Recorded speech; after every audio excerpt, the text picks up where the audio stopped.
So you want to have an investment property, or you want to get into real estate investing or being a landlord. There's definitely a lot of appeal to that, and it's one of the things that people talk to me about very frequently, and it can be really great in terms of adding a different way for you to build wealth and to build, your overall revenue. And so I wanted to talk a little bit about that, things that you need to consider, things that you need to know before getting into it, and talk about some of the common problems that people run into. So first and foremost, you need to get approved to buy. So you either need to be able to pay for a property in cash, which would be great, but it obviously it takes up a lot of your capital.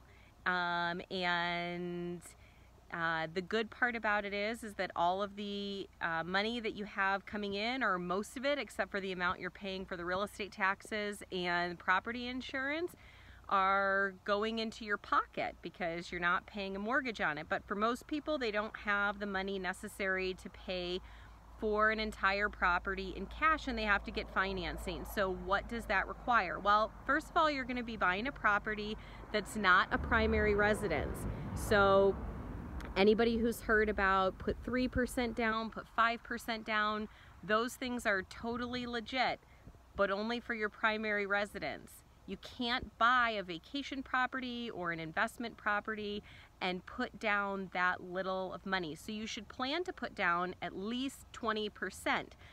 If you can put down 25%, that's even better, because you're going to get a better interest rate. And every amount more you increase in down payment, 30%, 35%, 40%, you're going to get better and better interest rates with your lender. And that's something you definitely want to talk to a lender about, but you're going to get a better interest rate. And the reason that that's so important when you're buying an investment property is because you're going to have to think about things like margins. So when you have a payment on the property, your payment is going to be X, but the rent you have coming in is going to be Y. And you want to make sure that X is low enough and that Y is high enough that it makes sense to have that investment property. Because if you have a property that you're just losing money on every month, then it might not be the best investment. So if you can get somebody else to cover your mortgage payment, tenants to cover your mortgage payment for you, and then maybe a little cushion, then that's ideal. You essentially have an appreciating asset. Ideally, in a good market, you have an appreciating asset, and you have somebody else who's making that mortgage payment for you, and you've put down 20 or 25%.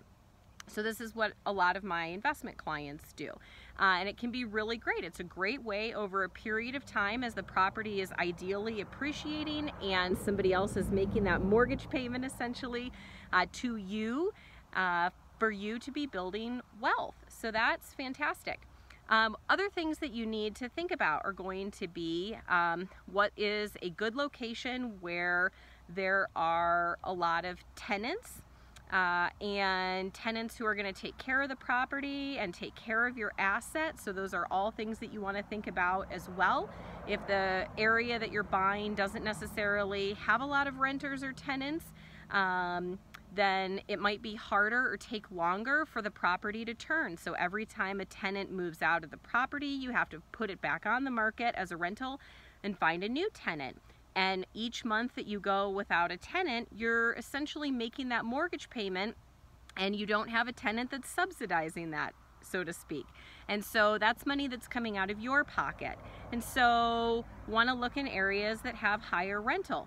You also want to look in areas that potentially don't have as high of an HOA. That's not to say that homes that have high HOAs or that have HOAs at all don't make good investment properties. That's not the case. You have to look at what the rents are in that particular community. So when we're pulling comps on a property, not only are we pulling comps on what the purchase price should be, which is how most people understand pulling comps or comparable sales on a property, but we also want to pull rental comps. See what kind of rental comps have closed in that particular community. So when we're looking at those rental comps, we want to see how high the payment is that tenant is making each month, and what kind of income stream you can look to be getting on that particular property. If you're making a $300 or $400 or $500 a month HOA payment, that's on top of the amount that you're paying for the mortgage on the property. And so that really contributes to the overall cost of having a rental property. Another thing that you want to think about is just upkeep and maintenance costs. Hope that helps.